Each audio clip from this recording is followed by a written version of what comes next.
The drumming of rain on the corrugated tin roof of the barracks at Fort Bragg, North Carolina, was the only sound I could hear. Everything else was silent. On the platform, a major general I'd never seen before was holding a single sheet of paper. My paper. "Whoever wrote this," his voice cut through the humid air like a razor, "will see me in my office afterward." My heart hammered to a stop. My entire 12-year career felt like it was dissolving in the damp southern air. But then, the reason I'd done it came into sharp focus. I saw Private Roth's bruised face in my mind. I heard the jeering laughter from the latrine. And I heard Sergeant Major Vance's voice from yesterday morning when he'd looked at me with pure contempt and asked, "What's the matter, Lauren Kelly? That time of the month?" That was the sentence. That was the humiliation that had put the pen in my hand. Next to me, Vance ground his teeth. His voice was a low hiss, just loud enough for me to hear. "Some son of a bitch is gonna pay for this." He had no idea the son of a bitch was the woman standing right beside him. And he was right. I knew I was about to pay a very high price. Every step from the parade ground to the command headquarters felt like my boots were filled with lead. I could feel hundreds of pairs of eyes boring into my back. The whispers had started, a low buzz like angry hornets that you could feel more than you could hear. The rain had stopped, but the air was still thick enough to taste, heavy with the smell of wet asphalt and dread. My dread. I walked past Captain Briggs. He didn't even look at me, didn't offer a word of support, or even a nod of acknowledgement. His gaze was fixed on some distant point only he could see, his jaw set like concrete. I knew that look. It was the look of a man doing rapid, silent calculations, figuring out how to throw me under the bus in the most efficient way possible, how to position himself as a loyal officer blindsided by a rogue NCO. He was already drafting the report in his head. Sergeant Major Vance was waiting at the door to the command suite, leaning against the doorframe with his arms crossed over his barrel chest. A smug, knowing smirk played on his lips. "Good luck," he drawled, the words dripping with the exact opposite sentiment. He was enjoying this. This was his system, his world, and I had dared to challenge it. My failure would be his victory. I didn't reply. I just clenched my fist inside my jacket pocket, my knuckles pressing hard against the fabric. I focused on that small, sharp pain. It was real. It was something to hold on to. I pushed open the heavy oak door and stepped into the room that would decide my fate. General Roth's office was vast and intimidatingly quiet. The air was heavy with the scent of old mahogany and worn leather, the smell of institutional power that had existed long before I was born and would exist long after I was gone. He sat behind his desk, a broad expanse of polished wood that looked like an aircraft carrier. He wasn't a man. He was a monument, an emperor on his throne. I snapped to attention, my back ramrod straight, my eyes fixed on the wall behind his head, preparing to receive my sentence. But then my eyes caught on the one thing that didn't belong. Amidst the perfectly aligned pens, the classified folders, and the military commendations, there was a single object that was purely civilian: a silver-framed photograph. It showed a 19-year-old kid in a black t-shirt for the Killers, his arm slung casually over the general's shoulders. They were both beaming, a genuine, unguarded happiness radiating from the picture. The kid had messy brown hair, that innocent, almost goofy grin that hadn't yet been hardened by the realities of the world. It was Evan Roth. The air in my lungs turned to ice. My chest constricted with a force so powerful I thought my ribs would crack. Every scenario I'd rehearsed in my head, every defense I had prepared, every ounce of defiance I had mustered, it all evaporated into nothing. This changed everything. This was a complication I could never have imagined. The general gestured to the chair in front of his desk. "Sit down, Sergeant." His voice was flat, devoid of any emotion. It wasn't angry. It wasn't kind. It was just empty. It was the voice of a man about to perform a necessary, unpleasant task. I sat, my movements stiff and mechanical. My mind was racing, trying to piece together this impossible puzzle. "You wrote the letter," he said. It wasn't a question. It was a statement of fact. I could only nod. "Yes, sir." You bypassed your entire chain of command, Sergeant. You went over the heads of your sergeant major and your captain. You know the protocol. Why? This was it, the moment of truth. My training screamed at me to be deferential, to apologize, to explain my lapse in judgment. But my conscience, the part of me that still remembered the terrified look in Evan's eyes, wouldn't let me. My eyes flicked from the picture of the smiling boy to the unreadable face of his father. I took a breath. Because, sir, with all due respect, the chain of command is part of the problem. The words hung in the silent room, a declaration of war. I watched Sergeant Major Vance look the other way. I heard Captain Briggs say he didn't want the paperwork hassle over a sensitive new private. Reporting to them, sir, would have been like reporting to that wall.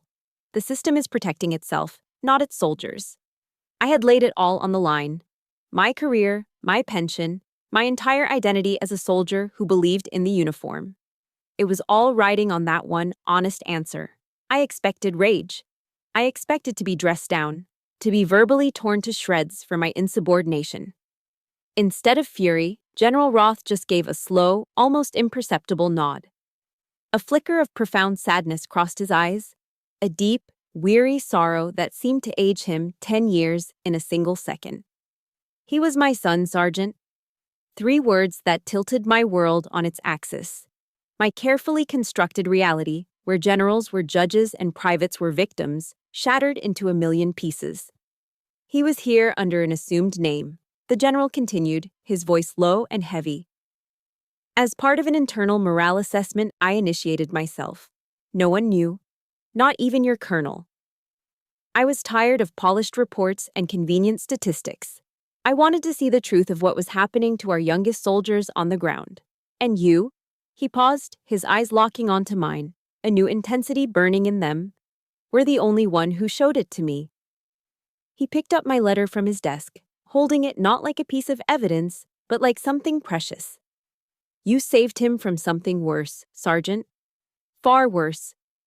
You did the right thing. A wave of relief so powerful it almost made me dizzy washed over me. But it vanished as quickly as it came, replaced by a cold dread when he spoke his next words. But you've also kicked a hornet's nest. Your fight isn't with me.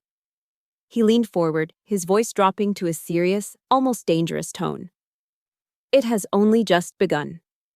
The general's final words hung in the air long after I'd left his office. It has only just begun. I didn't fully understand what he meant then, but it didn't take long to find out. News of my private meeting with General Roth spread through the base faster than a wildfire.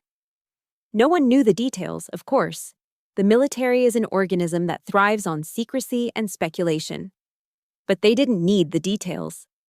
All they knew was that I, a staff sergeant, had been called into the general's office after an anonymous letter was read aloud, and that I had walked out with my career inexplicably intact. In their eyes, I had broken the golden rule. What goes on in the house stays in the house. I was a snitch. The atmosphere changed overnight. It wasn't loud or aggressive. It was something colder, more insidious. The next day in the mess hall, I sat down at one of the long tables with my tray.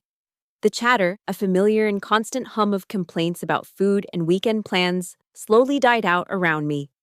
The young soldiers I'd mentored, privates whose marksmanship I'd personally corrected, suddenly found the pattern on the linoleum floor fascinating. They avoided my eyes. One of them, a kid named Peterson, needed the salt. He was sitting right next to me.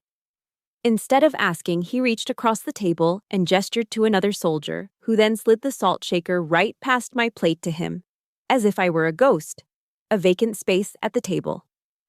It was a systematic, silent shunning.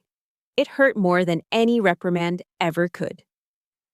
I was surrounded by hundreds of people in the same uniform as me, and I had never felt so completely alone. The next day, the retaliation became more direct. Sergeant Major Vance cornered me. He didn't do it in the office or on the training grounds. He called me into the supply depot, a place that was dimly lit and smelled of dust, canvas, and old cosmoline. As soon as I was inside, he slammed the heavy metal door shut, the sound echoing in the cramped space. "Think you're smart, don't you, Kelly?" he hissed. He stepped so close I could feel the heat coming off him, his breath a foul mix of stale coffee and cigarettes. Think you're special because you got the general's attention? I stood my ground, my posture locked at parade rest. Let me tell you something, he said, poking a thick finger into the air between us. In this world, that doesn't make you protected. It makes you a target. He took a step back, his eyes raking over me with a look of pure disgust, as if I were something he'd scraped off his boot.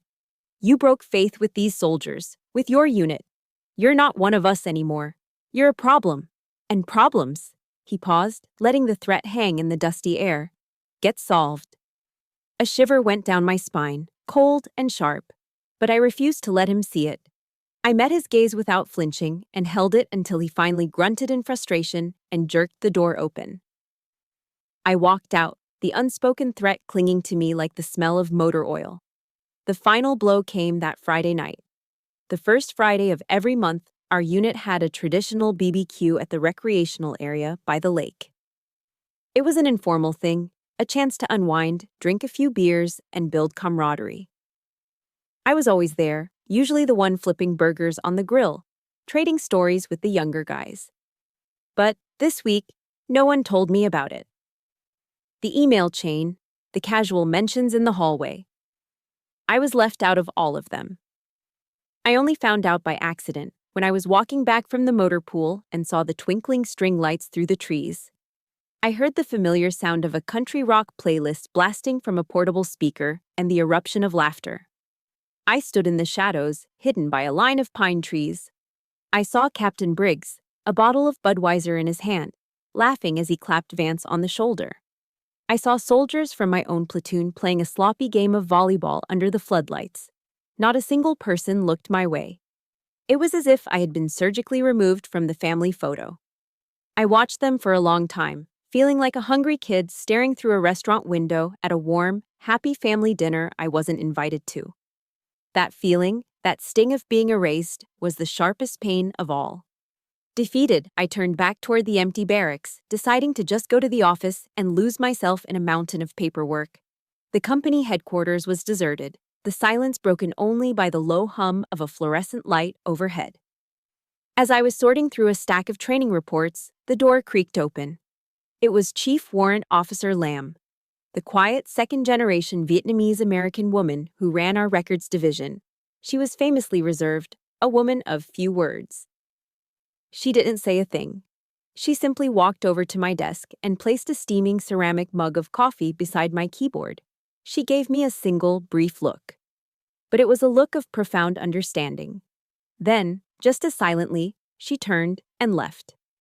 I stared at the mug for a moment, confused. Then I saw it. Tucked underneath was a small yellow sticky note. My hand trembled slightly as I picked it up. Written in neat, precise handwriting was a single sentence. A tree that stands alone against the wind grows the deepest roots. It wasn't an order. It wasn't advice. It was acknowledgement. And in the crushing loneliness of that night, it was everything I needed. The anonymous support from Chief Lamb was a single candle in a growing darkness. I knew the hornet's nest General Roth had warned me about was buzzing, and I didn't have to wait long for the first sting. It came in the form of a summons. A formal meeting with Captain Briggs and our battalion commander, Colonel Donar. General Roth was not on the attendee list. This was their home turf. The conference room was cold, the air conditioning cranked up to an Arctic level that had nothing to do with the North Carolina heat. The air was thick with a hostility so palpable you could almost see it. They sat on one side of a long, polished veneer table that reflected the harsh fluorescent lights from above. I sat on the other, alone. Briggs began, his voice a carefully modulated monotone, as if he were reading an indictment. Staff Sergeant Kelly, your actions, while perhaps well-intentioned, have bypassed established protocols and undermined the chain of command. This sets a dangerous precedent. Colonel Donar, a man with a stern face and impatient eyes, picked up the thread without missing a beat. His tone was patronizing, like a disappointed father scolding a child. We don't run an army on feelings, Sergeant. We run it on orders and discipline. Your personal judgment is not a substitute for the structure that holds this entire institution together. They weren't accusing me of a crime. They were lecturing me, carefully reframing my deliberate action as some kind of emotional, feminine outburst. They were trying to shrink me, to reduce my stand to a footnote in a file. I kept my hands clasped behind my back, my posture rigid, my voice even when I finally spoke. Sirs, I followed my conscience when I believed the system was failing to protect one of its own soldiers. My words were met with a stony silence. The meeting was over. It was never a discussion. It was a pronouncement. A few days later, the real attack began. It was a masterpiece of bureaucratic warfare. I received a notice for an unscheduled performance review. My entire record for the past 6 months was to be audited.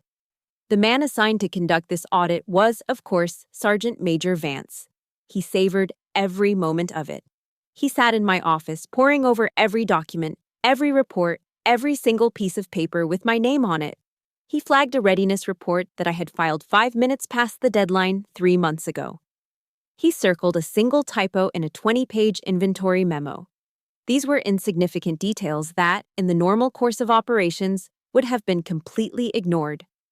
Now, they were being documented with meticulous care, compiled into a growing dossier of my alleged incompetence.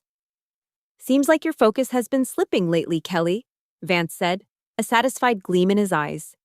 He leaned back in his chair, trying to look concerned. "Maybe a high-pressure, frontline role isn't the best fit for you anymore." I knew exactly what was happening. They weren't just retaliating. They were building a paper trail. They were creating a perfectly legal, officially documented excuse to remove me. The results of the review came swiftly. I wasn't demoted. I wasn't formally disciplined. That would have been too obvious, too open to appeal. Instead, I received new orders. Captain Briggs delivered them himself, though he couldn't bring himself to meet my eyes, focusing instead on a point on the wall just over my shoulder. "For the good of the unit," he said, the corporate speak sounding hollow and rehearsed, "you're being reassigned, effective immediately, to the Internal Archives and Logistics Division." It was a paper prison, a bureaucratic graveyard. It was the place they sent NCOs who were counting the days to retirement, or the ones command wanted to make disappear.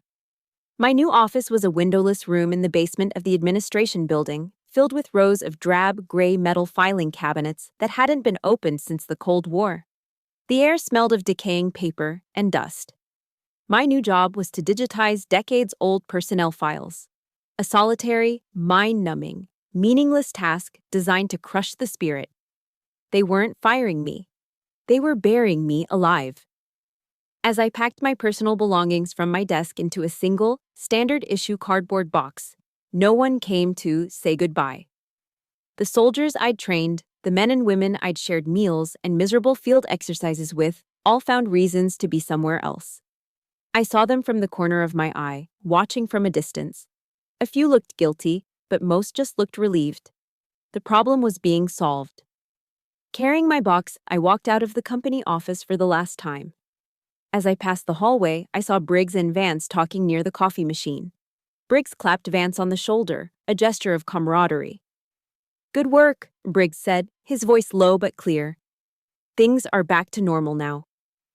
Normal. The word echoed in my head as I walked down the sterile corridor. The abuse, the cover-ups, the cruelty, the silence. That was their normal. And I, the person who had tried to disrupt it, was the abnormality. An error to be filed away, locked in a drawer in the basement, and forgotten. To preserve their rotten peace. Weeks bled into one another in that windowless crypt. My world shrank to the monotonous hum of the industrial scanner, the dry, chemical scent of aging paper, and the endless rows of gray metal cabinets. Time ceased to have meaning. I was on the verge of accepting my fate, of finally believing that they had won. They had successfully erased me. Every day, like clockwork, Chief Warrant Officer Lamb would appear with a hot mug of coffee, placing it on the corner of my desk without a word. Her silent presence was my only link to the world above, a brief, 5-second reminder that I still existed. Her visits were a lifeline I hadn't even realized I was clinging to. Then, one afternoon, something changed. She placed the coffee down, but instead of leaving immediately, she hesitated. She leaned in slightly, her voice barely a whisper, just loud enough to cut through the scanner's drone. "Chief Morales in personnel," she said, her eyes fixed on the door behind me. "He's retiring at the end of the week. He knows things. Maybe you should talk to him before it's too late." It was the first piece of advice she had ever given me, and in the suffocating silence of my tomb, it felt like a rescue flare. I found Chief Warrant Officer Morales in his office later that day. He was surrounded by cardboard boxes in various states of being packed. Trophies were wrapped in newspaper, framed photos were stacked neatly on his desk, and a half-empty bottle of bourbon sat beside a coffee mug. He was a man in his late 50s, with kind, tired eyes that had seen too much bureaucracy, too many secrets. When I introduced myself, a long, weary sigh escaped his lips. "I know who you are, Sergeant," he said, not unkindly. He gestured to a stack of boxes as if to say, "See, I'm busy." At first, he refused to talk. "I'm 3 days from freedom, kid," he said, shaking his head. 3 days. I don't want any trouble." He started telling me about his wife, about their plans to move down to Florida, about a house they'd bought near the coast in Sarasota. He spoke of learning to fish, of walking on the beach every morning. He wasn't talking to me, he was trying to convince himself. He was reminding himself of the price of silence, and how that price was peace. I didn't give up. I let him finish, and then I changed the subject. I didn't talk about my career or what they'd done to me. I talked about Evan Roth. I described the bruises I'd seen on his face, the quiet terror in the kid's eyes that he tried so hard to hide. I told him how the other soldiers treated him like a stray dog they could kick for sport. Then I looked him straight in the eye. "Do you have a son, sir?" The question landed in the quiet room with the force of a physical blow. It seemed to find a crack in his armor. He went silent for a long time, his hands frozen over a half-packed box. He turned his head and stared out the window at nothing in particular. "I do," he finally said, his voice raspy with an emotion he'd kept buried for years. "He served too. Went to Afghanistan." He swallowed hard. He saw things he shouldn't have. And the people in charge, they didn't listen. He turned back to me, and for the first time, I saw past the tired bureaucrat. I saw a father. He never really came back, not all of him. The silence that followed was heavy with unspoken stories. I could see the war raging behind his eyes, the carefully constructed peace of his retirement versus the nagging, biting guilt of his conscience. Finally, he let out a shuddering breath, a sound of surrender, as if a weight he'd been carrying for years had finally become too heavy to bear. "All right," he said softly. "All right." He walked over to a tall gray filing cabinet in the corner, one that was locked with a separate, non-standard padlock. He pulled a key from his personal keychain and opened it. The inside was almost empty, except for a single, thin folder. It was bright red. "These are the things that never make it into the official system," he explained, his voice low and conspiratorial. "The off-the-books complaints. The verbal reports that Captain Briggs ordered to be handled internally." He pulled the red folder out and laid it on his desk. Roth's name wasn't the first one. He opened it and pulled out a single sheet of paper. It was a typed summary of a verbal complaint from another private, dated 6 months before Evan Roth had even arrived at Fort Bragg. It detailed the same kind of harassment, the same systematic bullying, by the same 2 specialists.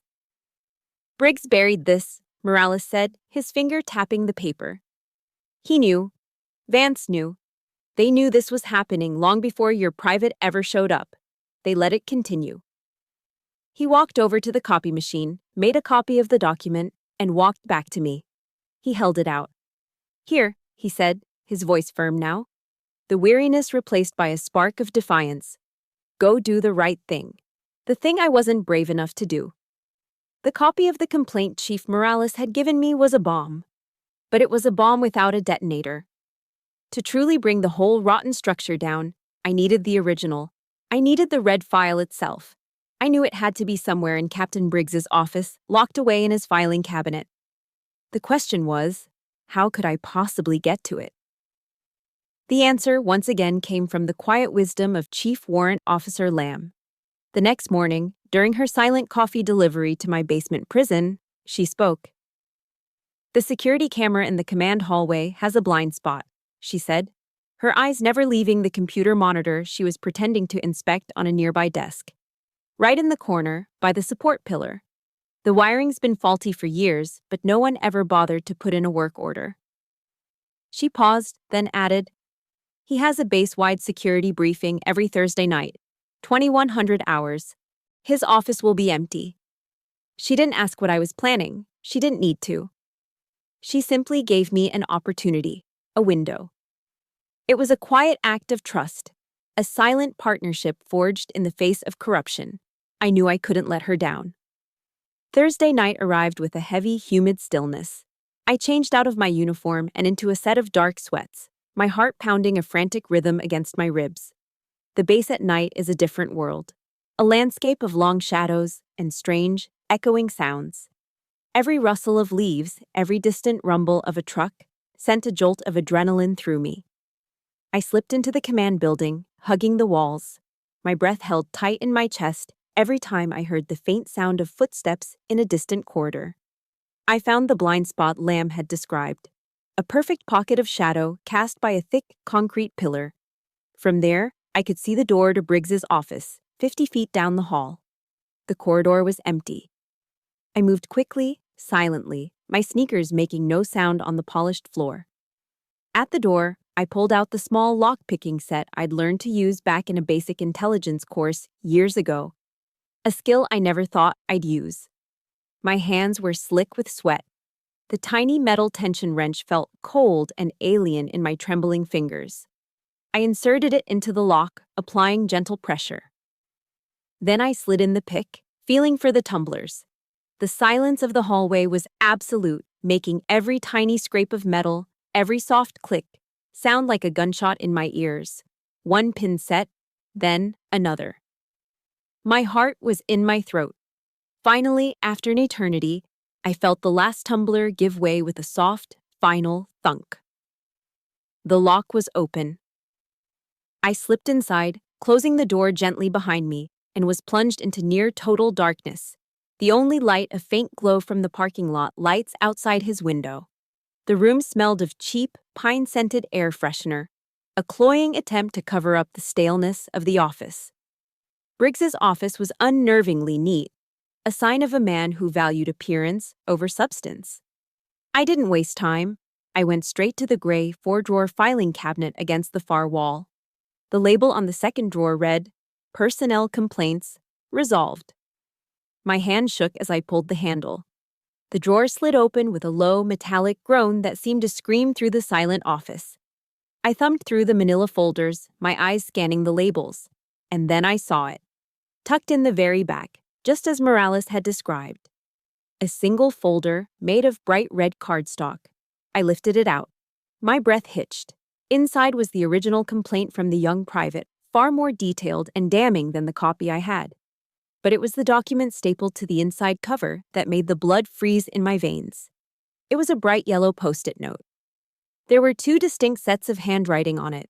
The first was the angry, sharp scrawl of Sergeant Major Vance. "Briggs, take care of this. Don't let it go upstairs."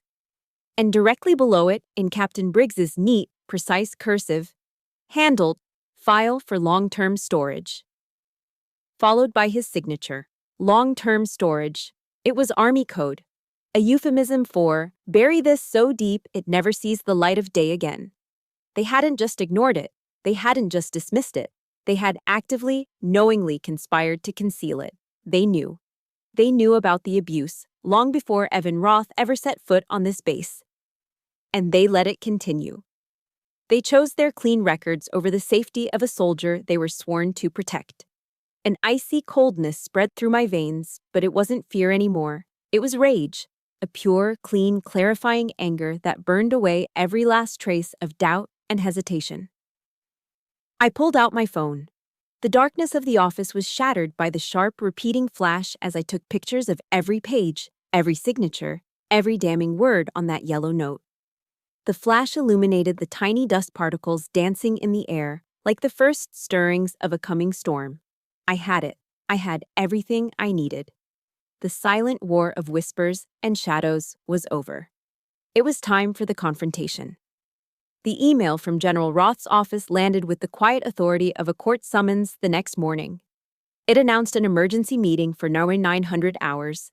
The subject line a masterpiece of bureaucratic camouflage. Review of complaint processing procedures. It was the perfect trap, an invitation so mundane, so steeped in the language of administrative drudgery that no one could possibly refuse. By the general's direct order, I was in the conference room 15 minutes early. I stood in the corner, a silent sentinel in a cold, sterile room that smelled of industrial carpet cleaner and weak coffee. I watched the second hand on the wall clock sweep its unforgiving circle, each tick a hammer blow counting down to the moment of reckoning. I was not the same woman who had trembled before this command structure weeks ago. The fear was gone, burned away by the white-hot rage of a truth I now held in my hand. At 8:58, they began to arrive. Colonel Dunar entered first, his face a mask of stern impatience. He was followed by Captain Briggs, who walked with a self-important stride, his leather satchel swinging at his side. He was a man who believed he was on his way up. Sergeant Major Vance was last, sauntering in with a confident swagger, a smug smirk already playing on his lips as he prepared to endure another pointless staff meeting. Then they saw me. The shift in the atmosphere was instantaneous and absolute. Vance's smirk didn't just vanish, it froze, cracked, and fell from his face. Briggs's forward momentum stalled, and he stopped so abruptly that Dunar almost bumped into him. His eyes, wide with alarm, darted from me to the empty chair at the head of the table and back again. He knew instinctively that he had just walked into an ambush. General Roth was the last to enter. He didn't slam the door, but he closed it with a quiet, deliberate click that sealed the room, turning it from a conference room into a cage. He took his seat and let the suffocating silence hang in the air for a long moment before speaking, his voice calm and even. "Captain Briggs," he began, "please update us on the current effectiveness of our internal complaint system." It was a testament to Briggs's political instincts that he recovered so quickly. He cleared his throat, straightened his uniform jacket, and launched into his prepared lies, completely oblivious to the fact that the jaws of the trap were already closing. "Sir, the system is robust and effective," he said, his voice regaining its smooth, confident tone. "It ensures that every soldier's concerns are heard and addressed in a timely and professional manner, maintaining full confidence in the chain of command." General Roth nodded slowly, his expression unreadable. "Is that so?" he said, the question hanging in the air. He turned his gaze to me. "Staff Sergeant Kelly, perhaps you could provide us with a recent example of that effectiveness." That was my cue. I stepped forward from the corner, my movements measured and precise. I felt their eyes on me, burning with a mixture of confusion and hate. I connected my phone to the overhead projector. The screen flickered and the projector whirred to life. The first image I displayed was the cover of the bright red folder, the words, "Internal Review," stark against the crimson background. A collective, sharp intake of breath sucked the oxygen from the room. I saw Colonel Dunar shift uncomfortably in his chair. Briggs's face had gone completely pale. He looked like a man who had just seen a ghost. I said nothing. I let the evidence deliver the testimony. With a tap on my phone's screen, I moved to the next image. The detailed, desperate, typed-out complaint from the young private, dated 6 months prior. The room was so quiet I could hear the frantic pounding of my own heart. Next, the yellow post-it note, magnified to fill the entire wall. Vance's angry, jagged handwriting screamed from the screen. "Briggs, take care of this. Don't let it go upstairs." I saw Vance's knuckles turn white where he gripped the edge of the polished table. Then, the final image. The kill shot. Captain Briggs's neat, self-assured cursive, right below Vance's scrawl, "Handled. File for long-term storage." And beneath it, his unmistakable signature. I let the image burn into the wall, a digital scar branding them for their sins. Then I turned off the projector and stepped back into the shadows, My work done. General Roth turned his head, his gaze landing on Briggs with the force of a physical blow. His voice was no longer calm. It was as cold and sharp as broken glass. "Captain," he asked, the words slicing through the silence, "what is your definition of heard?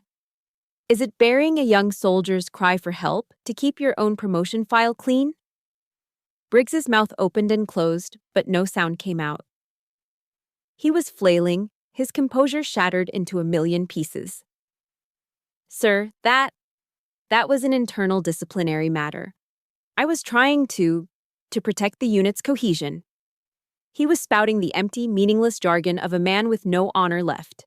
Vance remained silent, his face a mask of crimson rage and pure, uncut humiliation. He had been outmaneuvered, exposed, and he had no one to blame but himself. "Enough," General Roth commanded. His voice wasn't a shout, but it had the force of a thunderclap, silencing Briggs instantly. He stood up, his chair scraping back harshly, and began to pace slowly behind the three officers, his presence a looming storm. "The strength of this army is not measured in perfect reports or clean records," he said, his voice ringing with a righteous fury that seemed to shake the very walls. "It is measured in trust. The sacred trust that when a soldier is in danger, their leaders will listen. That when they are hurting, their leaders will protect them.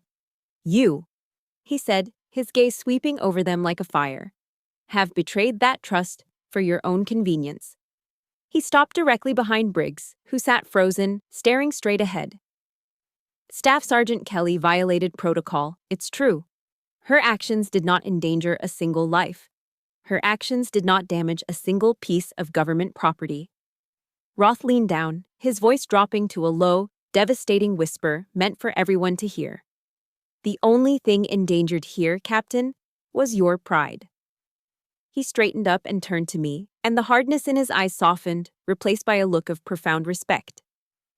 "You did what a soldier is supposed to do," he said, his voice clear and strong. "You put your teammate before your career. That is honor." The room was as silent as a grave. The war was over. After the meeting, I didn't go back to the basement. I didn't go anywhere. I just walked, aimlessly. The storm had broken, leaving the North Carolina air feeling scrubbed clean and cool. The scent of rain-soaked pine and damp earth filled my lungs. I had won.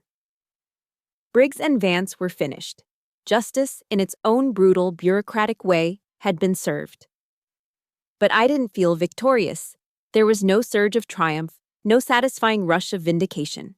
There was just a hollow space, an unnerving quiet in my own head. The anger, the fear, the white-hot determination, the fuel that had propelled me forward for weeks, had all burned away. All that was left was ash. The war was over, and I suddenly didn't know who I was without an enemy to fight.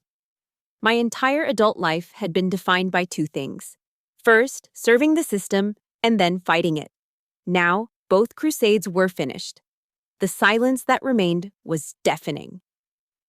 I got in my car and drove, the motions automatic. I ended up in downtown Fayetteville at the Airborne and Special Operations Museum. I paid my admission and wandered through the halls, a ghost among ghosts. I walked past displays of dusty green uniforms, of silk parachutes hanging like specters from the ceiling, of handwritten letters sent home from forgotten wars. I stopped in front of the black and white photographs, staring into the young, determined faces of men from World War II, from Korea, from Vietnam. They had believed in it too. In the honor of the uniform, in the loyalty of the chain of command, in the fundamental rightness of the system they served. They had trusted it with their lives. How many of them had been betrayed, not by an enemy bullet, but by the quiet indifference of the man standing next to him? How many stories like Evan Roth's had been buried in silence, lost to time, with no one to write a letter, no general to intervene? A profound sadness washed over me, a sorrow that was bigger than my own story. It was for them. For all the soldiers who had suffered in silence, for all the ones who never had a General Roth to have their back. I had been one of the lucky ones. I found a quiet bench in the Vietnam exhibit and sat down, the weight of the last few weeks finally crashing down on me. I was exhausted, not just in body, but in my soul. I closed my eyes and my phone buzzed in my pocket. A blocked number. My first instinct was to ignore it, to let the world and all its demands just fade away. But something made me answer. Hello?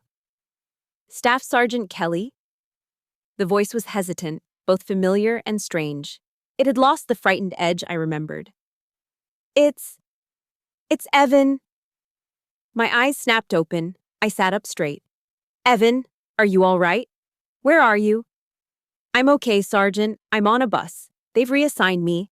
I'm on my way to officer candidate school. He paused and I could hear the rumble of the road through the phone. He was calling to say one thing. I wanted to say thank you, he said, his voice thick with emotion. You didn't look away. You didn't give up on me. You showed me what a real soldier is supposed to be. We didn't talk for long. We didn't need to. But that short, simple call was like a ray of sunlight breaking through a thick layer of clouds. It was a stark reminder of what this had all been about. Beyond the fight with the system, beyond the bureaucratic maneuvering and the ugly power plays, there was a person. A 19-year-old kid who had been protected. A good kid who was now on his way to becoming a leader himself. That night, I drove out to Smith Lake on base. The water was perfectly still, a black mirror reflecting the infinite blanket of stars above. The air was cool and quiet. I sat on the edge of a wooden dock, my legs dangling over the dark water, and I knew I had a choice to make. Two roads stretched out before me. I could put in my papers, leave the Army, and take my 20-year retirement a few years early. I could walk away with the bitterness and disillusionment, find a quiet life back in Ohio, and try to forget. Or I could stay. I could stay and try to turn this small, bloody victory into something meaningful. I could try to be the kind of leader the Army needed, the kind I had so rarely seen. I thought of the note from Chief Lamb. I thought of the gratitude in Evan's voice. Small things, quiet acts of courage and decency that had kept me going when everything seemed lost. It's funny how, in our darkest moments, it's never the grand speeches that save us. It's a cup of coffee, a quiet word, a phone call from a kid on a bus. It makes me wonder about you, the person listening to my story right now. Think about a time you felt completely alone, like you were fighting a battle no one else could see. Who was your Evan or your Chief Lamb? If you feel comfortable, please support this story with a like, and comment below with just one word that describes the person who gave you the strength to keep going. A name, a title, like mom, friend, or mentor. Let's fill the comments with a reminder of the quiet heroes in our own lives. I thought of a verse from the Bible my grandmother used to recite whenever I was scared as a little girl. Psalm 23. I'm not a religious person, not really. But her voice came back to me as clear as if she were sitting right there beside me on the dock. Yea, though I walk through the valley of the shadow of death, I will fear no evil, for thou art with me. I had walked through that valley, and I realized I hadn't been alone. I took a deep breath of the cool night air. I would stay, not for the system, not for the uniform, but for the soldiers like Evan, and for the quiet heroes like Chief Lamb. My fight was just beginning. A few days after my decision at the lake, I received a call. It wasn't a summons barked over the phone by a sergeant. It was from the general's aide-de-camp, and his tone was polite, almost formal. It wasn't an order, it was an invitation. General Roth was inviting me to his home for dinner that Saturday.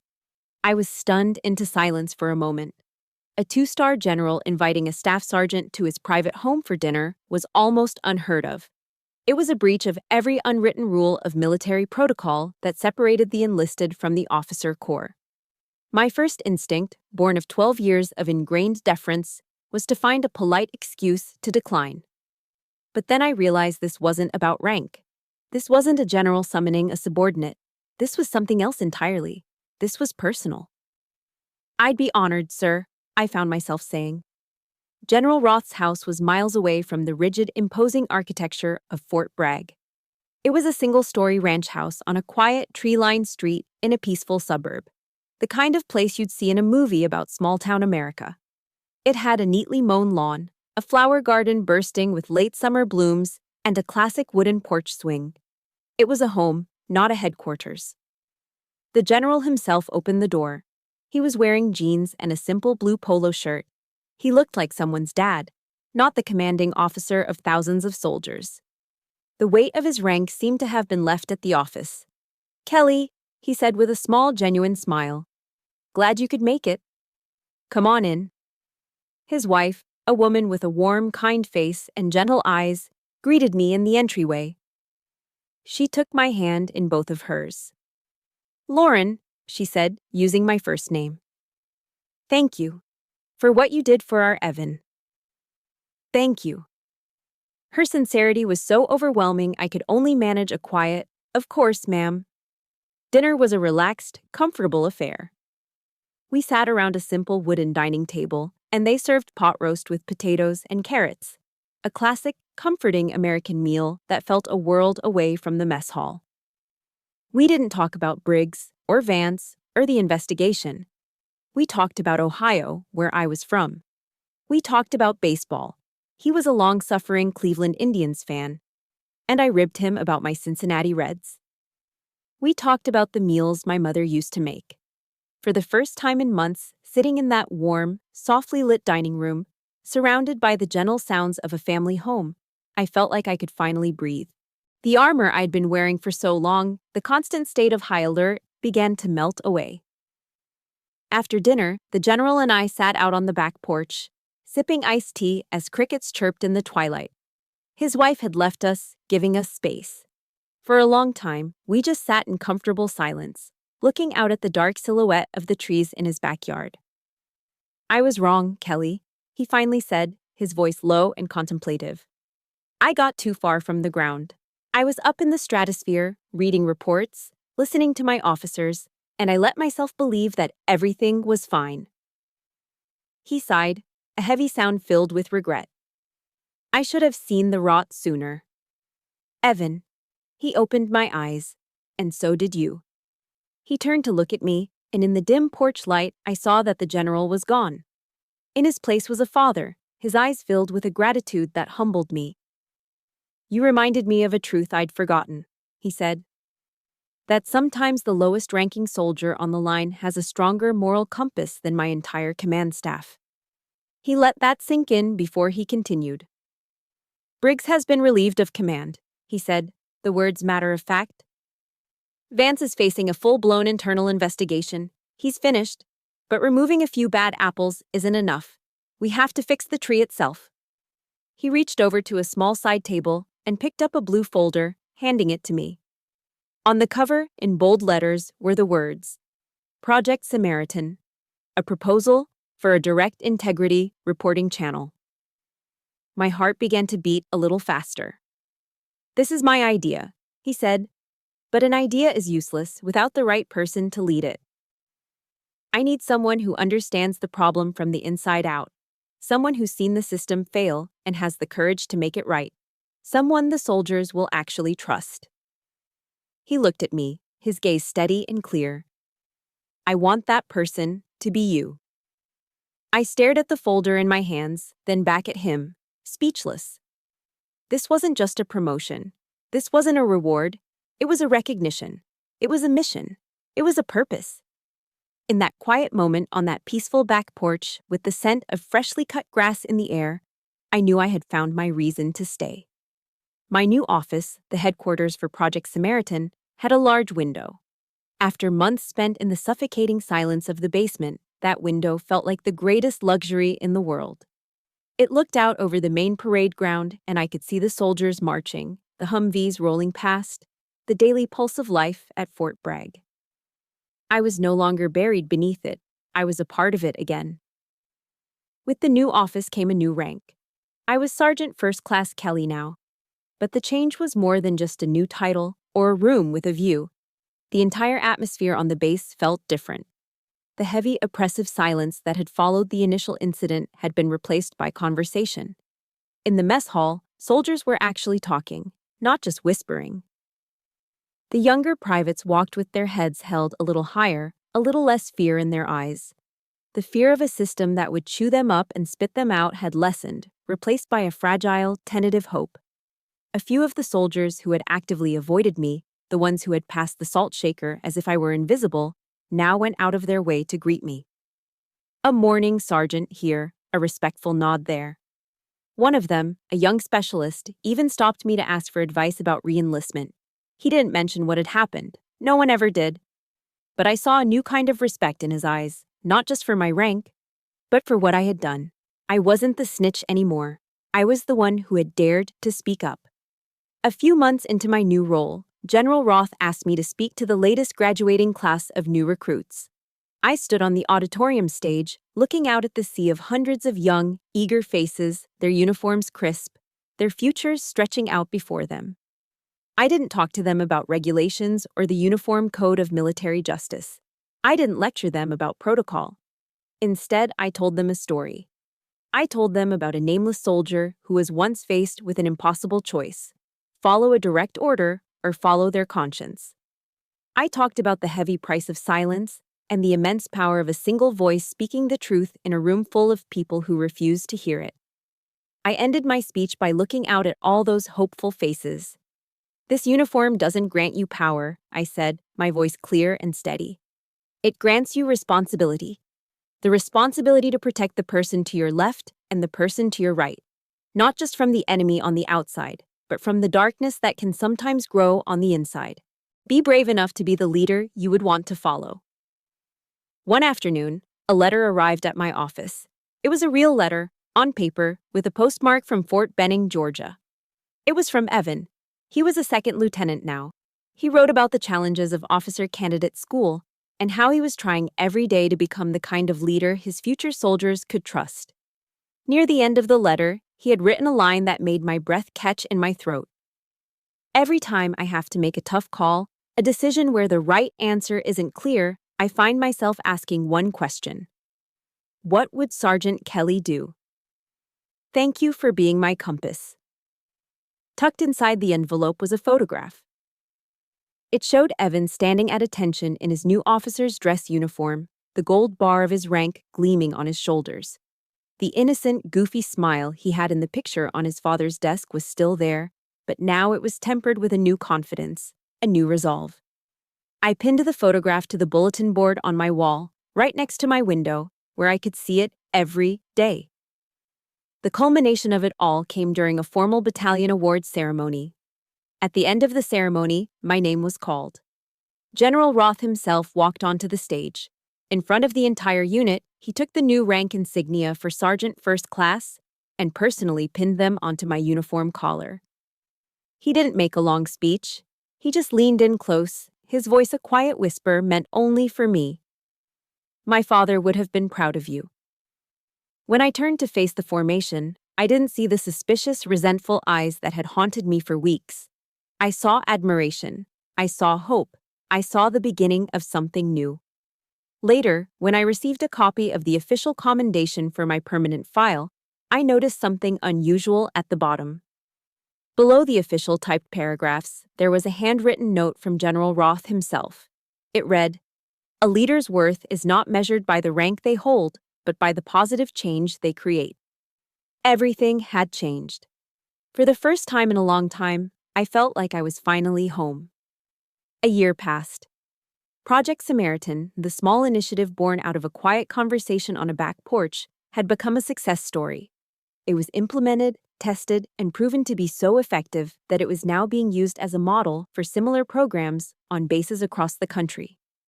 My role in its day-to-day operations was done. I had handed the reins over to a capable young officer, and at my own request, I had returned to the training division. It was where I felt I belonged, where I could make the most difference. But this time, I taught things differently. I still taught them how to shoot, how to navigate by compass, how to field strip a rifle in under 60 seconds. But I also taught them other things. I taught them how to listen, truly listen, to the soldier next to them. I taught them when and how to speak up. I taught them that their primary duty was to be decent human beings first and effective soldiers second, because you could never be the latter without first being the former. One day, I was at Charlotte Douglas International Airport, waiting for a delayed flight back home to Ohio for a weekend visit with my parents. I was standing in a crowded terminal, staring absently at the departures board, when I heard a familiar voice. "Sergeant Kelly, is that you?" I turned, and my eyes widened in disbelief. It was Chief Morales. He looked 10 years younger, with a healthy Florida tan and a relaxed smile that reached all the way to his eyes. He wasn't wearing a uniform. He was in a loud Hawaiian shirt and khaki shorts. He looked happy. He looked free. Before I could even respond, he closed the distance between us and wrapped me in a warm, surprising hug. "I read about you," he said, pulling back, his voice filled with a genuine, heartfelt pride. "About the project. You did it, kid. You really did it. You did the thing we were all too damn scared to do." Our conversation was brief. His flight to visit his grandkids in Denver was boarding. But that chance encounter, in the anonymous rush of an airport terminal, was a powerful reminder that the ripples of my actions had spread far beyond the confines of Fort Bragg, far beyond the people I knew. The circle truly closed a few months later. Second Lieutenant Evan Roth received his first duty station orders. He was assigned back to Fort Bragg, this time as a platoon leader. On his first day, he came to find me. We walked together across the same parade ground where my story had begun, the place that had once been his personal hell. "It's different now," he said, looking around, his officer's uniform immaculate. "The whole atmosphere. People talk to each other. They look out for each other. Because of you." He told me that during one of his first leadership training sessions with his new platoon, he had told them a story. An anonymous story about a staff sergeant who had risked everything to do the right thing for a young private. He said he used it to teach them about moral courage. The circle was complete. The victim had become the protector. The lesson had been passed on. My story was no longer just mine. It was now a part of his and a part of theirs. Tonight, I find myself standing on the same wooden dock by Smith Lake where I sat a year ago, lost and hollow. The water is just as still, the stars just as brilliant. The scene is identical, but the feeling could not be more different. The emptiness is gone, replaced by a deep and profound sense of peace. I don't feel like a hero.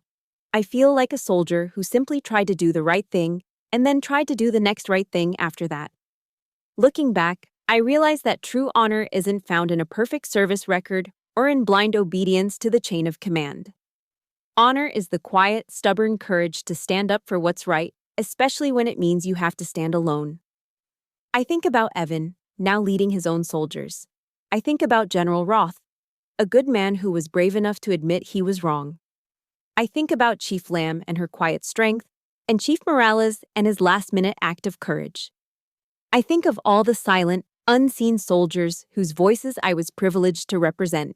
And standing here, under the vast, quiet sky, I finally understand the ultimate truth of my journey. Sometimes it's not we who save the story. It's the story that saves us. And that's where my story finds its peace. Thank you for walking this path with me. I learned that one person's story, one person's courage, can become a source of strength for another. Perhaps yours can too. If my journey has moved you, please consider sharing it with someone in your life who might be fighting their own silent battle, someone who needs to be reminded that their voice matters. To help the Chosen Revenge channel continue its mission of bringing meaningful stories to light, your support makes all the difference. Please like this story, subscribe for more, and thank you for listening.